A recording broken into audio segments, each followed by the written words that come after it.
You mentioned you're trying to get people to act. You want to spur them into action. Your critics say that leads to people like you and others on the humanitarian aid side exaggerating how bad things are, hyperbole, fear-mongering. You know all the accusations. Now, last month, you claimed that 14,000 children could die over the course of the next 2 days if Israel continued to block aid, which became a headline around the world. Pro-Palestine activists were sharing it. People were stunned. I remember seeing that statistic thinking, oh my, what are we going to tolerate now? That number was wrong. Where did you get that figure from? You walked it back, I know. Where did you get the figure from? And do you think it undermined the UN's credibility, especially at a time when the Israeli government is jumping on that incorrect statistic from you to say, see, the UN can't be trusted? Yeah. I think that's a really key point in all of this, is that I have to pick my words really, really carefully in order that we can be as trusted as we can by the public. So what happened that day? So that figure, I'll tell you what happened that day. I'd just come from a call with our team on the ground. Yep.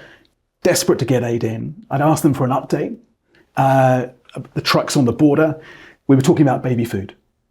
And I was saying, in what world can we not get baby food through? And I'd said, give me the numbers. And they cited to me the report from the IPC. The report's out there. I encourage your viewers to read it, which talks about 71,000 kids at risk of starvation, of which 14,100 are at risk of acute starvation.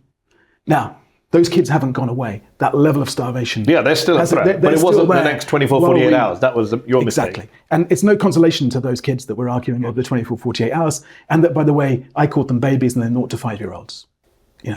I think it was the timeline that but you're exactly people right. were jumping on. The issue was the timeline. And in my mind, I was thinking, we'd been told we had about 48 hours to get aid in before it got closed down because of these other alternative mechanisms. When did you realise you'd made a mistake?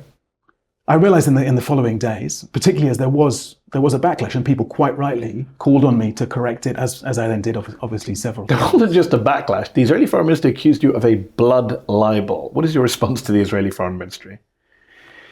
It's a tough thing to hear. A very tough thing to hear. I'm confident of what I'm doing in this job. I'm confident that the mission is right, that we're saving as many lives as we can.